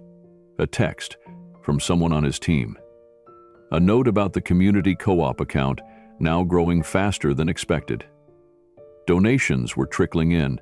People were responding to the mission, even without knowing who started it. He smiled, a small one that held both hope and humility. And then he turned off the light. The next morning, Keanu walked into a quiet cafe in a different part of town, wearing his usual hoodie, baseball cap, and calm demeanor. The barista greeted him with a nod. She didn't know who he was. He liked it that way. As he waited for his drink, he pulled out his phone and reopened the forum. One more comment had come in overnight. It simply read, "I never met them, but their belief in me rewrote my whole story." He stared at it for a long time. Something about the way it was written, the vulnerability behind it, made him pause. He bookmarked it, not for show, not for record-keeping, but to remind himself why he kept doing what he was doing. These weren't statistics, they were people. And behind every story was a moment where someone could have looked away and didn't. A voice behind the counter called his name. He took the coffee with a soft "thank you" and slipped out into the morning light. Back at home, he sat at his desk and opened a clean page in his journal. He wrote, "One final line. I don't need to be known for what I've done. I just need to know they kept going." And then he closed the book. Behind him, a small stack of envelopes rested in a drawer. Letters that had never been mailed. From people like Jenna. From people like Franklin. From strangers whose words found him, even when they didn't know who they were writing to.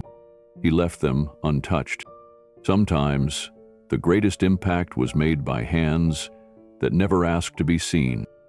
The first time Elisa Ramirez walked into the Lantern, she wasn't looking for a drink. She was looking for answers. A young journalist with a nose for quiet revolutions, she had caught wind of something odd. A forgotten roadside bar, once on the brink of collapse, was now a thriving community hub, serving free meals, organizing support groups, and somehow avoiding bankruptcy, despite its location and history. To her, it didn't make sense. Stories like that don't just happen. She sat at the far end of the bar, ordered water, and kept her recorder tucked in her purse.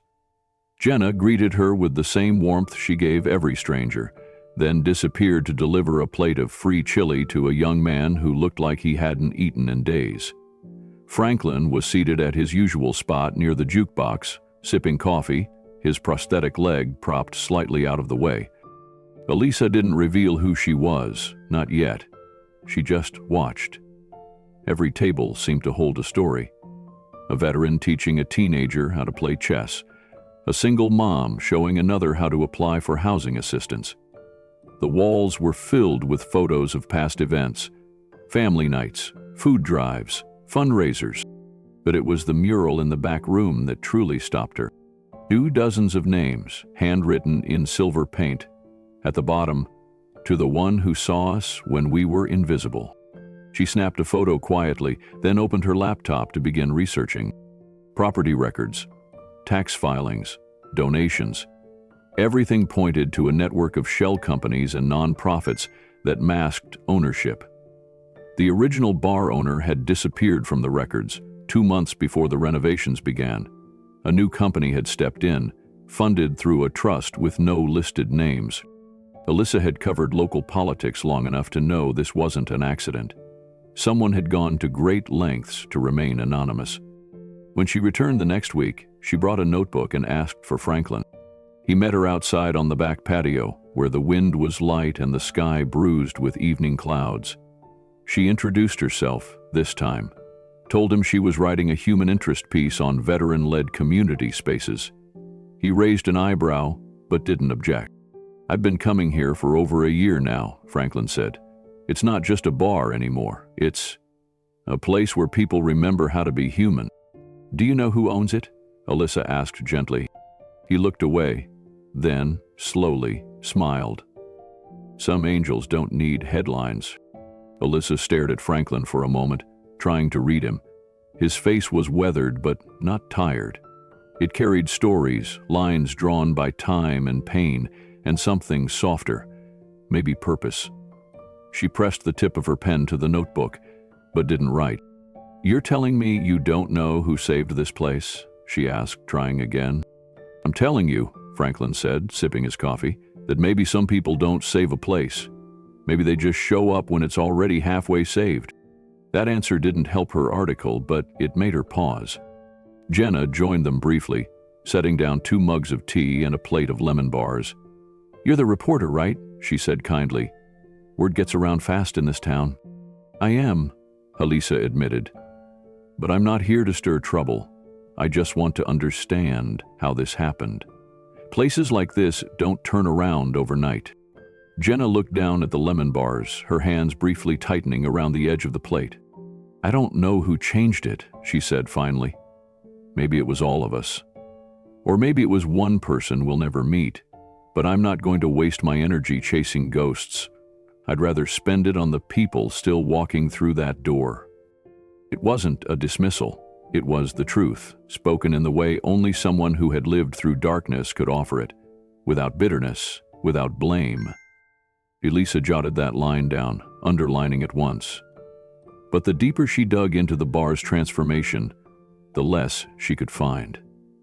The donations were untraceable, bundled in through anonymous donors and non-registered giving platforms. The foundation that offered Jenna her scholarship had no website, no board of directors, no trace of its origins. And the Veterans Fund that covered Franklin's back rent, the records simply listed private contribution. She tried the local records office. Nothing. Then the bank. No luck. She even reached out to a non-profit transparency group that specialized in mapping donor networks. They sent her back a list of entities, all tied to different P.O. boxes across the country. It was a spider web without a spider. Late one night, she opened an email to her editor. The subject line read, "Possible celebrity involvement in community bar revival?" But the body of the message remained empty. She stared at the blinking cursor, remembering Jenna's voice. Franklin's smile. The mural in the back room. She deleted the draft. Not because the story wasn't important, but because she understood now. Some stories weren't meant to shine a spotlight on the giver.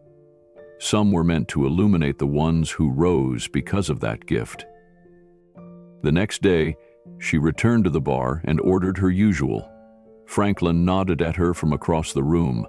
Jenna smiled from behind the counter. And Elisa said nothing. The next weekend, the The lantern hosted a veteran storytelling night. The lights were dimmed low, the mic barely amplified, and folding chairs filled every corner of the bar. Franklin was first to speak. He told the story of a friend he'd lost in Kandahar, of a letter he wrote to that soldier's daughter but never sent. His voice never cracked, but his hand trembled as he folded the yellowed paper afterward and placed it back in his coat. Jenna followed, reading from the notebook she used to scribble in between shifts. She didn't share the worst night of her life or the name of the man who hurt her. She talked instead about the night she didn't give up. The night someone wrote a note on a napkin and changed everything. "Whoever you are," she said, looking out across the room, "thank you for seeing me." Alyssa stood in the back, camera in hand, but she didn't record. Later, as the event ended and people began to trickle out, Franklin approached her one last time. "You still thinking about writing that article?" She nodded slowly. "But not the one I planned." He chuckled. "Good. What should I call it?" she asked. Franklin took a long breath, looking around at the bar, now humming with quiet laughter and warm lights. "Call it what it is," he said. "Not a rescue. A reminder." She left with a full notebook and an even fuller heart. The article was never published, not in the way she had imagined. She wrote it as a letter, one she kept for herself, one that began with a single line. "Sometimes the people who save us never even tell us their name." And somewhere else, in a quiet room, miles away, Keanu Reeves read it. It had been forwarded to him anonymously. No name on the envelope, just a stamped copy, tucked into a stack of letters forwarded through a series of trusted friends. He smiled as he turned the last page. The secret held. No headlines, no credit, just two people. A woman and a veteran, standing taller now, stronger, visible, at a bar that had become a home. The paint was still drying when the sun dipped low behind the Nevada hills. The bar stood quiet, closed for the first time in months, not out of hardship, but for something more sacred. Inside, the air was heavy with the scent of fresh wood and paint. A curtain hung loosely across the back wall, hiding what had taken weeks to prepare. Jenna stood in front of it, her hands trembling as she held the pull cord. Behind her, Franklin leaned on his cane, his leg aching, but his heart full. Local patrons, veterans, single mothers, kids who had wandered in once for warmth and never left, filled the room in respectful silence. This wasn't just a mural, it was a memory map, a sanctuary built out of gratitude. With a deep breath, Jenna gave the cord a tug. The curtain dropped, revealing a sweeping mural that stretched across the entire back wall. It was a mosaic of names, hand-painted in soft earth tones. No photos, no portraits, just names. Rows and rows of them, stitched together like a family quilt. Each name belonged to someone who had walked through that bar's door and found more than a drink. They found hope. Franklin stepped closer. His hand hovered over one name, Tomas V., the young man he'd helped pull out of a panic attack months ago. Just a name, but Franklin's fingers trembled, remembering the kid's cracked voice saying, "I didn't think anyone saw me." A ripple of emotion swept through the room as people began finding their names or those of loved ones. Some sobbed softly. Others stood still, arms crossed, letting the silence speak. At the very bottom of the mural, in smaller text, carved into a narrow wooden plaque, were just 12 words. "To the one who saw us when we were invisible." No name followed, no hint of who or why. Just the words, like a whisper in the dark, finally answered. Outside, across the street, a man stood with his hood up and hands in his coat pockets. He didn't cross over. He didn't knock. He just watched through the dusty glass window as the light from the mural glowed warm and golden on everyone's faces. Keanu's eyes settled on the plaque. His expression didn't change, but something in his shoulders eased. The weight he carried, of silence, of secrets, of seeing too much and saying too little, lightened. He had never needed thanks. He had never wanted credit. But watching Jenna and Franklin in that moment, surrounded by people no longer afraid to be seen, he felt something deeper than recognition. He felt peace. Inside, Jenna stood frozen in front of the plaque, her throat tight with emotion. She hadn't written those words, but she knew exactly what they meant, and she knew deep down exactly who they were for. She turned to Franklin, her eyes glassy. "Did you?" He shook his head with a small smile. "Nope, but I know truth when I hear it." They both stood in silence as more people filtered forward, touching names, whispering memories. A woman in her 60s clutched her chest when she found her daughter's name painted in the corner, just above a sketch of a flower. "She used to sit right there," she whispered, pointing to the bar stool closest to the jukebox. "Said this place made her feel..." Jenna nodded. "That's the whole point." The mural had been a community effort, but no one ever admitted to writing that final line. When they'd all argued over what to put at the bottom, some wanted a logo, others a tagline. It had simply appeared, typed on a folded napkin taped to the wall one morning. No one knew where it came from, but no one questioned it either. Later that night, after most people had left, Franklin helped Jenna clean up. She wiped down tables, humming quietly, her voice lighter than it had been in months. "Funny," she said. "All this time I thought I had to be invisible to survive. Now it feels like being seen might be the thing keeping me alive." Franklin chuckled. "There's strength in standing out, sometimes just enough to remind someone else they're not alone." She looked over at him. "Did someone do that for you?" He paused, setting down a dish towel. "Yeah, once. A long time ago. I never got to thank him." Jenna nodded slowly, understanding in her silence. A few moments later, she pulled out a Sharpie from behind the bar and added one more thing to the mural, just a small heart drawn underneath the plaque. No signature, no explanation.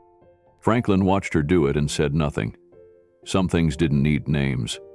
Some gratitude was too big for words. Outside, the wind picked up, scattering loose leaves along the sidewalk. Keanu took one last glance at the mural through the window. The plaque caught the light, a soft glint beneath the names and symbols of survival. He pulled his hoodie tighter, turned away from the bar, and disappeared into the dark. The next morning, a photo of the mural surfaced on a small-town community board online. The caption read simply, "Not just a bar anymore." Within hours, the image had spread, shared by veterans groups, single mother networks, and wellness circles across the country. Jenna didn't even know it had gone viral until someone from a state magazine called asking for a quote. She refused the interview. "This isn't about me," she told Franklin as they restocked the shelves together. "It's about all of us. Every person who walked through that door with nothing but a story and got handed something like dignity." Franklin grunted in agreement, "And maybe a burger and a good song on the jukebox." She smiled. "That too." In the quiet moments between shifts and cleanup, customers began leaving little gifts under the mural: a folded thank you note, a purple heart pin, a crayon drawing signed "To My Hero." No one ever claimed them. No one ever removed them. It became sacred space.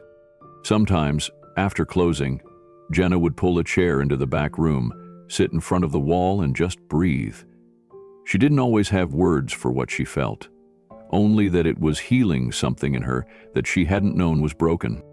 One night, she found her son standing in front of the mural alone, his tiny finger tracing the curve of a name.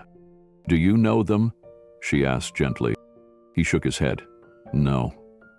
"But I think they were brave." Jenna blinked back tears. "I think they all were." He turned to her. "Do you think someone's ever going to write my name on a wall?" She bent down beside him. "I think your name's already written on a lot of hearts."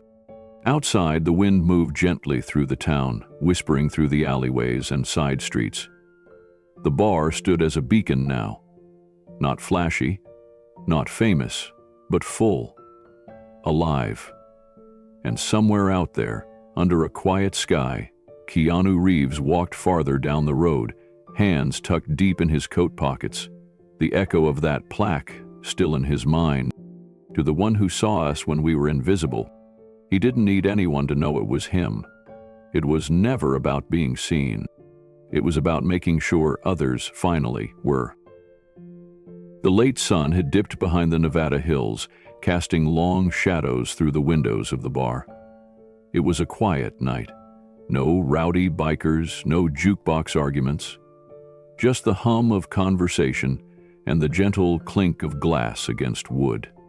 Jenna wiped down the counter, humming softly under her breath, when she noticed him. A man in a dark hoodie sat alone in the corner booth. The booth. She paused for just a second, eyes narrowing slightly. Something about the way he sat, the stillness of his presence, it stirred a memory. But she brushed it off. People came and went all the time. Loners, travelers, late-night drifters. She picked up a menu, tucked it under her arm, and walked over. "Evening," she said with her usual soft smile. "Kitchen's open for another hour. Coffee's fresh." The man looked up. His face was mostly hidden beneath the hoodie, but his voice was gentle. "Coffee's perfect, thank you." She poured him a cup and set it down. "Cream or sugar?" He shook his head. "Black is fine." With a polite nod, she stepped back and returned to her routine. But something tugged at her. She couldn't shake the feeling she knew him. Or maybe it was just the way he looked at her. Not with hunger or pity, just recognition. The kind of look someone gives when they see you, not just your apron or tired eyes, but you.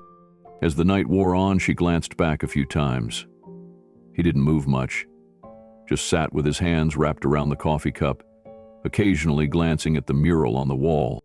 She found herself restocking napkins at the table beside his, just to be closer. "This place has changed," the man said quietly. Jenna looked up, startled. "Sorry." He gestured to the bar. "It used to feel like a dead end. Now it feels like a beginning." She tilted her head. "That's what we're trying to make it, a place where no one's left behind." He smiled. It was small, barely there. "You've done that." Before she could respond, someone called her from the far side. "Be right back," she said. She moved away, helped a regular close out a tab, then refilled a pitcher of water. Maybe 5 minutes passed.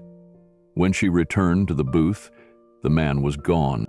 No coffee cup, no sound, just the quiet booth, and a folded napkin on the table. Her breath caught in her throat as she reached for it. 4 words were written in careful script. "You were never invisible." Beneath it, one final signature. "Love, always. K." Jenna sat down slowly, napkin still in her hand. The buzz of the bar faded to a low hum around her. The signature wasn't a name, not really, just a letter. But it hit her like thunder in the chest. She stared at it. Her mind raced through the last few months. The job offer that had no origin, the scholarship that came out of nowhere, the repairs to the plumbing she never requested but were suddenly completed, the bar bought and gifted back to them in the form of a co-op. It all started with that first folded note, the one she kept in a box under her bed. "You're not invisible. Don't give up. K." She'd read it 100 times in secret, during her lowest moments, after nightmares, when she thought the world might crumble again.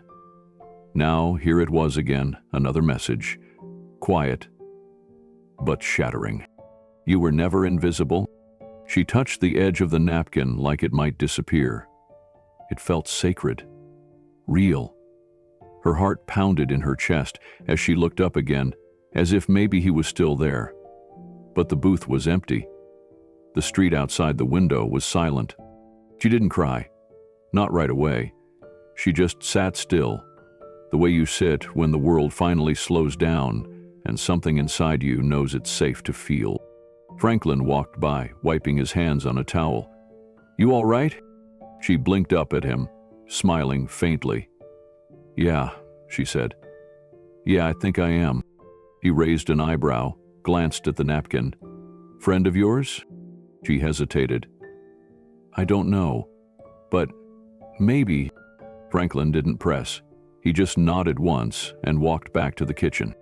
Jenna slipped the napkin into her apron pocket, feeling the corners against her palm like a quiet promise.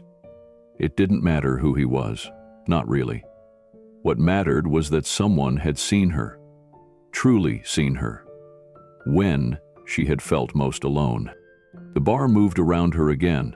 A group of moms sat near the jukebox, laughing over drinks.